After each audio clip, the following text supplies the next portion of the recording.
ceux qui disent qu'on ne peut pas réviser la Bible en un an, que ça doit prendre 15 ans, 20 ans. Et ceux qui nous décrivent sont vraiment mal barrés parce que je suis tombé sur un article aujourd'hui par rapport à l'histoire et je découvre, je sais que Olivier Tan, le cousin de Calvin, avait fait la révision de la Bible. Je ne savais pas forcément combien de temps. En fait, c'est le premier Français à avoir fait la traduction de la Bible dans son intégralité. Il a fait cette traduction en 1 an. Il a beaucoup travaillé. 1 an seulement. Et je me suis aperçu que 2, 3 ou 4 ans après, il a révisé encore. Waouh!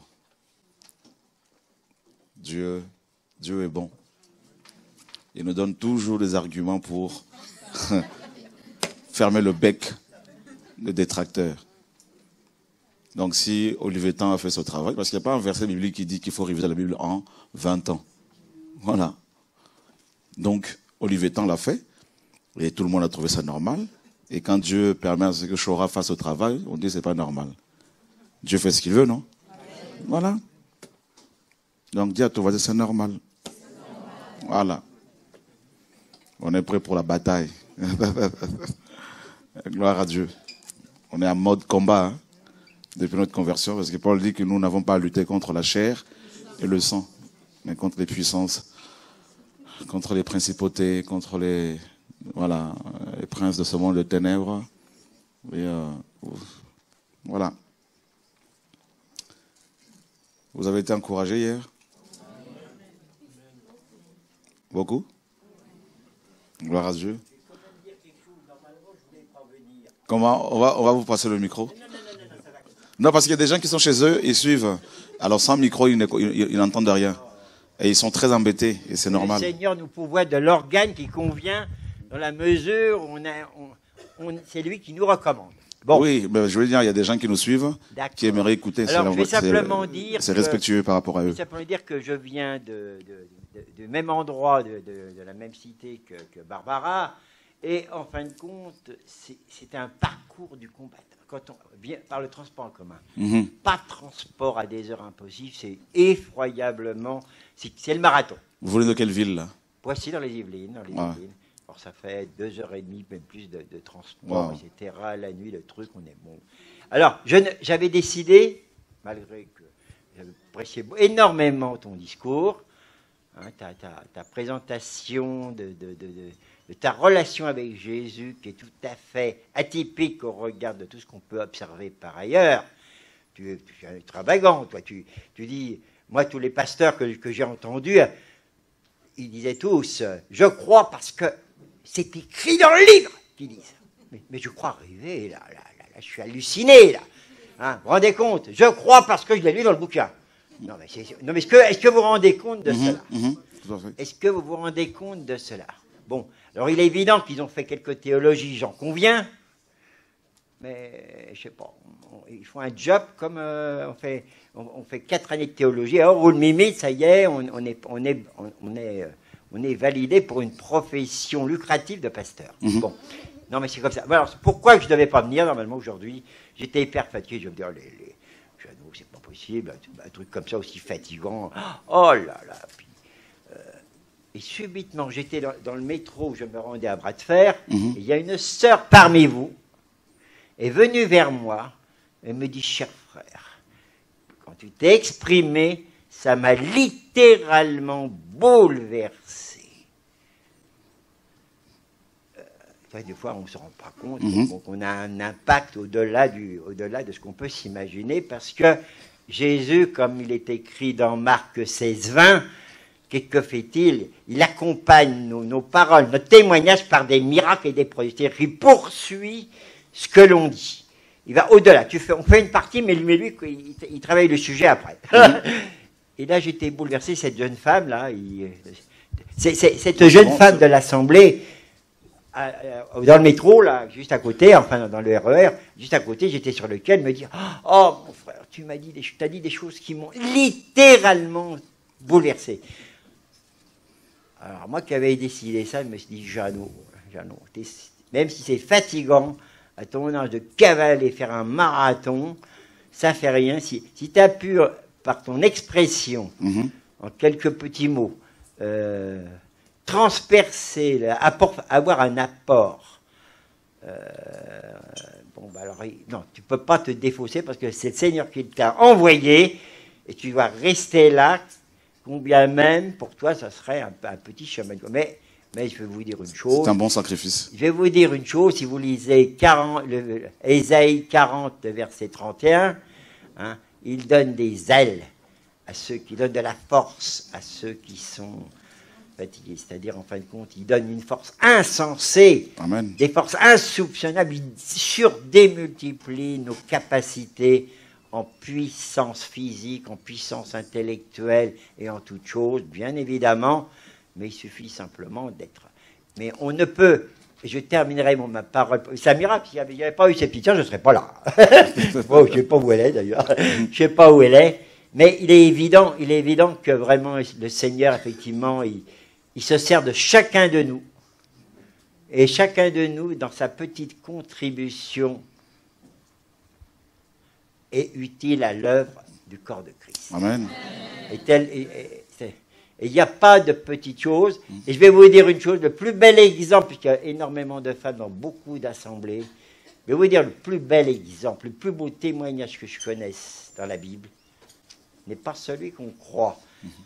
C'est celui de Naomi. Je pense qu'il y a une erreur dans le titre du livre. On n'aurait jamais dû l'appeler Ruth, on aurait dû l'appeler Naomi. Parce que c'est, je vais arrêter après ça. C'est Naomi qui a engendré Ruth. Par son témoignage simple, sans parler, sans tralala, sans extravagance particulière, non.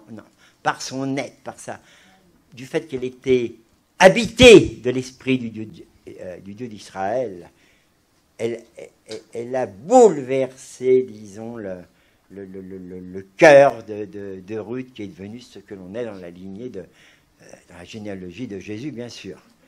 Alors, comme quoi, il n'y a pas besoin de faire de la grandiloquence, il suffit d'être en Christ, simplement, et Jésus fera tout le reste. Amen. Amen. Gloire à Dieu.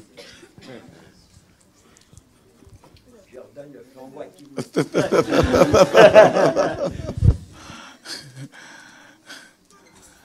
Des questions? Oui.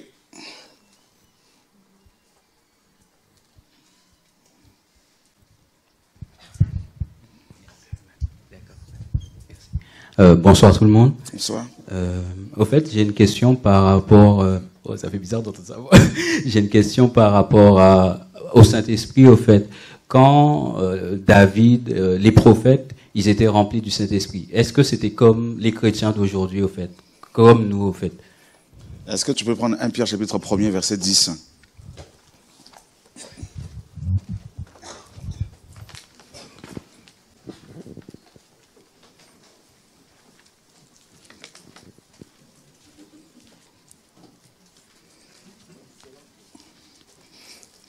Très bonne question, effectivement.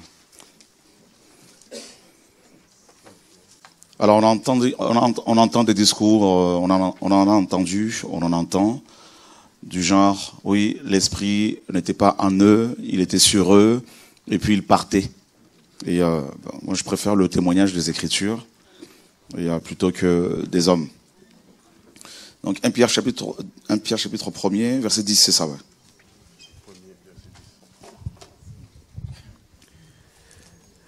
C'est au sujet de ce salut que les prophètes qui ont prophétisé concernant la grâce qui vous était destinée ont fait leurs recherches et leurs investigations. Ils voulaient sonder l'époque et les circonstances marquées par l'Esprit de Christ qui était en eux. Qui était où? En eux. Donc, l'Esprit était en eux. Et l'Esprit aussi, selon Nombre, était sur eux.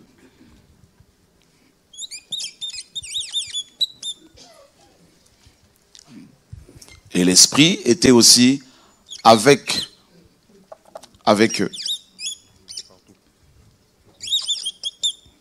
Oh là, ça chante, hein. pas un noir, là, un feutre noir, là, l'équipe, là.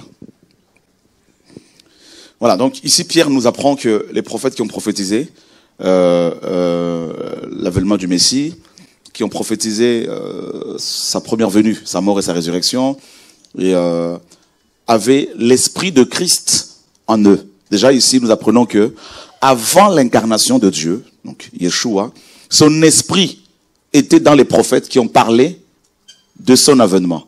Donc ceux qui disent que Jésus-Christ n'est pas Dieu, ceux qui disent que Jésus-Christ n'est pas le Père, excusez-moi, ces hommes-là, vous ne devez surtout pas ouvrir vos oreilles pour les écouter.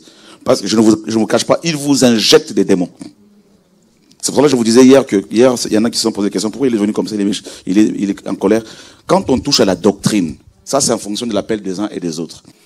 L'appel que j'ai reçu quand on touche à la doctrine, il y a cette colère sainte qui me prend, et là, je suis en mode combat. C'est pour ça là actuellement, là j'attends, il y a des gens qui étaient avec nous et qui commencent à dire que Jésus-Christ n'est pas le Père.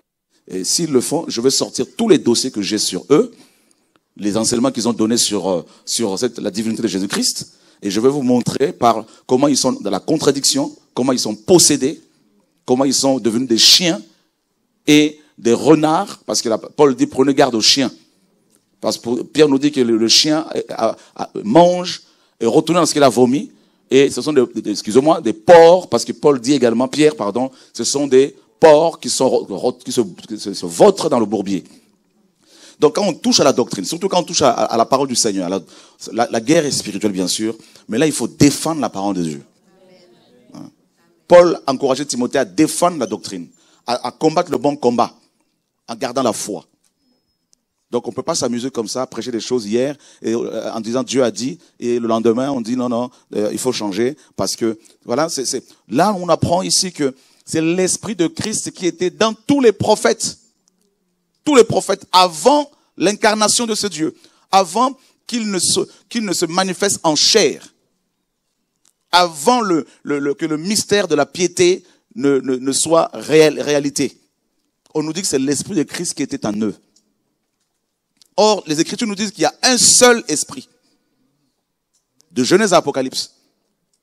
Donc, l'esprit en question qui était en eux, on le voit dans Genèse 1. L'esprit de Dieu se mouvait au-dessus des eaux. Donc, si l'esprit de Christ est celui qui a animé les prophètes, donc, cet esprit-là, c'est l'esprit de Dieu. Et comme Dieu est esprit, donc, c'est lui-même. Et on ne peut pas le séparer en plusieurs morceaux. Donc, là, déjà, on apprend que c'est l'esprit de Christ qui est en eux. Donc, Ésaïe qui a prophétisé des choses terribles. Mais terribles. Et comprenez que l'esprit de Dieu ne se contredit pas. Ésaïe a dit, Dieu a dit par Ésaïe, qu'il ne connaît pas d'autre rocher que lui-même Yahweh. On est d'accord? Donc ça, c'est l'esprit qui parle. Et le même esprit ne peut pas venir demain pour dire, il y a un autre rocher qui s'appellerait, n'est-ce pas, le deuxième Dieu de la Trinité. Il y a un problème. Donc, l'esprit était en eux. Maintenant, c'est pas tout le peuple qui avait l'esprit, bien sûr. Déjà dans Genèse 6, Dieu va retirer son esprit de l'homme. Et ensuite, l'esprit va commencer à se manifester sur à des endroits bien précis, tels que le mont de Sinaï, tout ça. Et l'esprit va habiter le corps de Moïse. N'est-ce pas? Va être sur Moïse, avec Moïse et en Moïse. Et on nous dit que Moïse était l'homme le plus doux. Ou le plus patient. Or, la patience est un fruit de l'esprit. Donc, la patience, c'est au niveau du cœur. Donc, l'esprit était en lui. On est d'accord. Et David va dire même dans Psaume, ne me retire pas ton esprit saint. Parce que l'esprit était tout le temps avec David, il a goûté à cela. Bien sûr. Bien sûr. Excuse-moi, mon frère, je me permets simplement. Voici les textes, moi je suis comme toi, je ne sais pas parler comme ça. Alors, quand il est écrit dans Ézéchiel 36, 25, 27, 36, 25, 27, et on sait très bien que Ézéchiel, 6 siècles, non, ça va aller. On sait très bien que 6 siècles avant Jésus-Christ, Isaïe, bien évidemment, et bien d'autres vont prophétiser Jésus. Qu'est-il écrit? Il est écrit 36, 25, 27, Ézéchiel. Je répandrai sur vous une eau pure, et vous serez purifiés, je vous purifierai de toutes vos souillures et de toutes vos idées. Attention, c'est là que ça commence. De 26 à 27. Je vous donnerai un cœur nouveau. Je mettrai en vous un esprit nouveau. J'ôterai de votre corps le cœur de pierre. Et je vous donnerai un cœur de chair. Il annonce la croix de Jésus. C'est bien cela qu'il faut comprendre. Je mettrai mon esprit en vous. C'est Jésus qui parle, qui l'annonce. Je mettrai mon esprit. Dieu fait homme. Il y a une petite différence. Bon. Je mettrai mon esprit et je ferai en sorte que vous suiviez mes ordonnances et que vous observiez mes lois, mais pratiquiez mes lois. C'est-à-dire que la différence, justement, entre l'Ancien Testament et le Nouveau Testament, entre l'Ancien et le Nouveau, Qu'est-ce qu'il y a dans l'Ancien Testament? La différence, alors, j'aime pas beaucoup, enfin, j'ai une terminologie qui ne me plaît pas, bon, ça fait rien, c'est comme ça.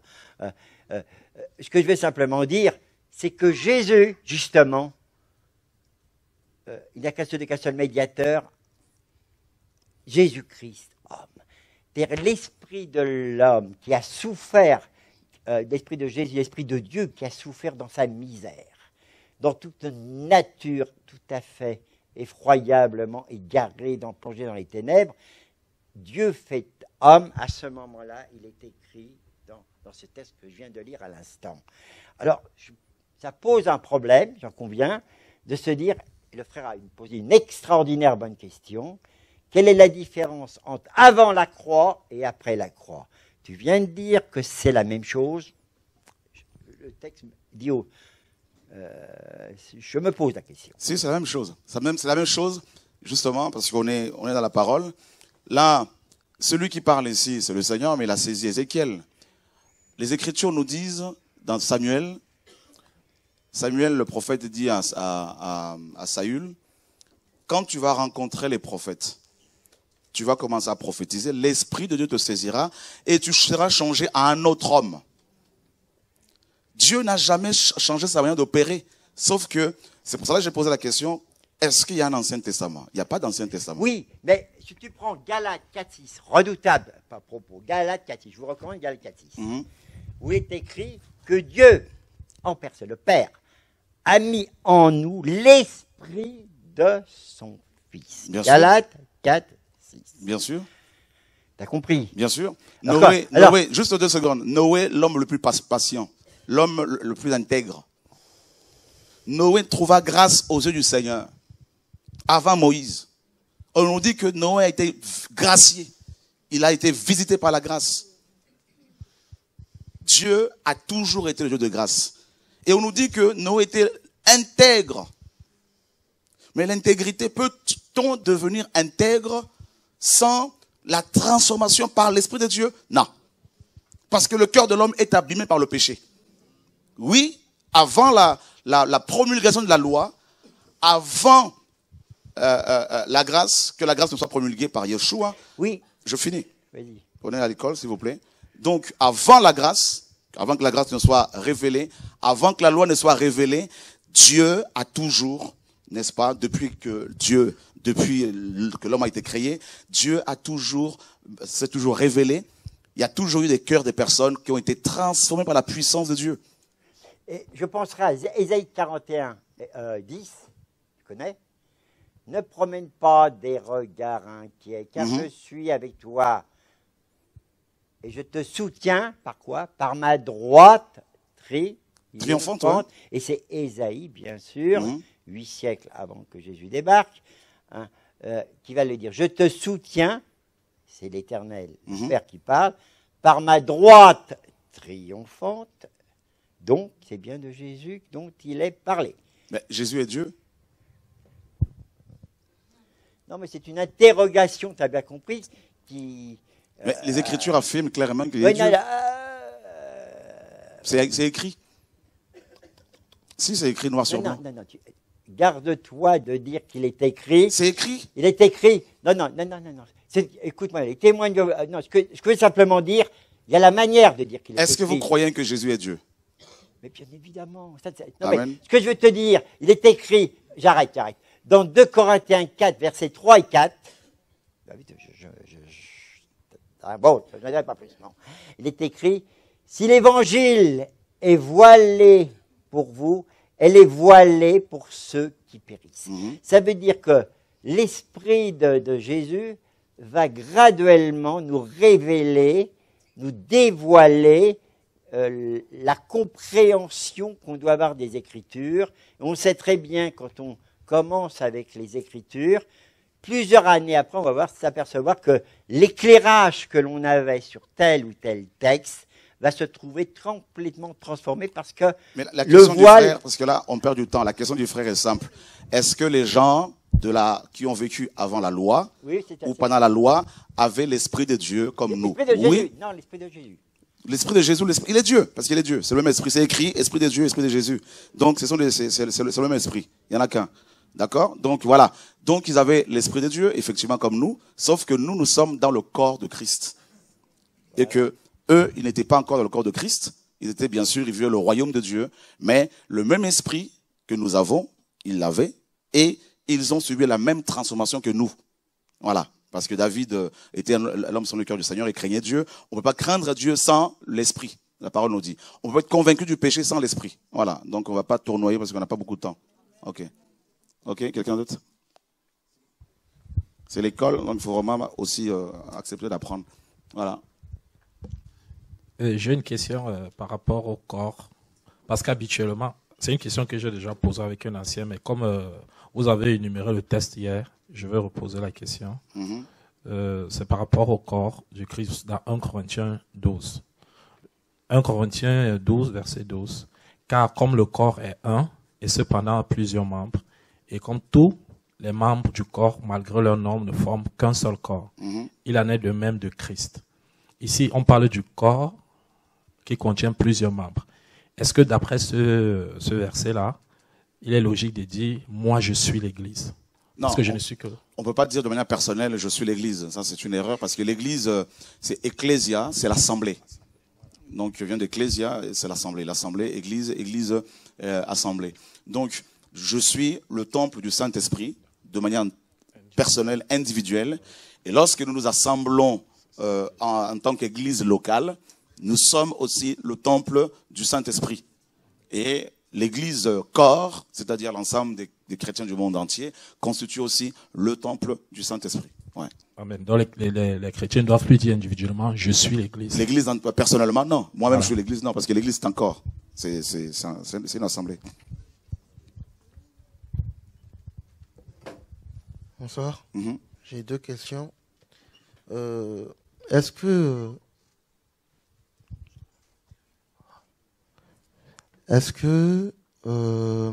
les trois Maries, je pense qu'il y avait trois Maries qui étaient autour de Jésus.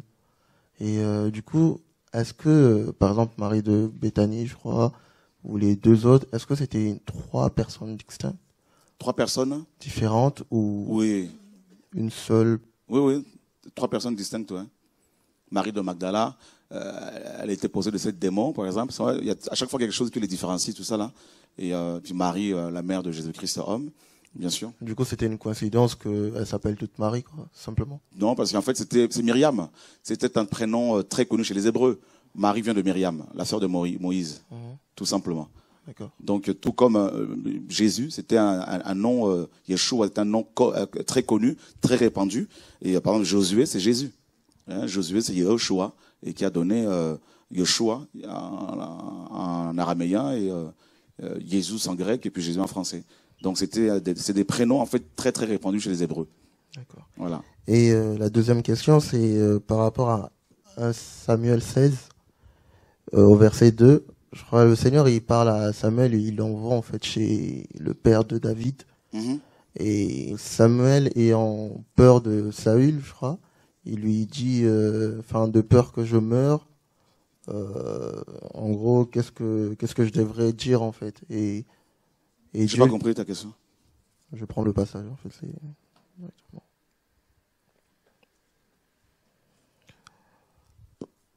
Le verset 2 de 1 Samuel 16, il est dit, et Samuel dit, comment irai-je? Car Saül l'apprendra et me tuera. Et Yahweh répondit, tu emmèneras avec toi une jeune vache du troupeau et tu diras, je suis venu pour sacrifier à Yahweh. Mais en fait, il allait pas chez Isaïe pour ça, quoi. En fait, non, la parole nous dit que Dieu ne ment pas. Ça, c'est clair, on est d'accord. Et en fait, Dieu est sage. Et Samuel devait aller oindre le roi Saül, David. Voilà. Donc, et très souvent, même à l'époque, quand les gens étaient oints, les rois notamment, ben, il y avait une cérémonie. Et voilà. Et les rois étaient oints, pas tous étaient oints avec. Il y en a qui étaient oints avec une fiole tout simplement, voilà, à laquelle il y avait de l'huile, et d'autres comme David avec une corne. Tu vois. Donc, et c'est pas que ce n'était pas prévu à l'origine, c'était déjà prévu dans le plan de Dieu, que à la consécration de David, qu'un animal soit sacrifié et que une de ses cornes soit utilisée pour l'oindre en tant que roi. Ah, d'accord. Tu vois? Okay. Voilà. Donc, et David va parler de la corne. Bien sûr, il va élever ma corne en parlant du Messie. Et ça, c'est encore un autre enseignement. Donc, tout ça, c'était prévu. Donc, Dieu lui a montré en fait son plan, il a déroulé son plan. Okay. Voilà. Dans quel cas, ça sort de mensonge ou... Non, pas du tout, parce que comme je te dis, le roi, regarde, quand il a été oint, le roi, il a été oint comment, David? Avec la corne. Hein? Avec la corne. Voilà, avec une corne. Regarde, tu peux le lire?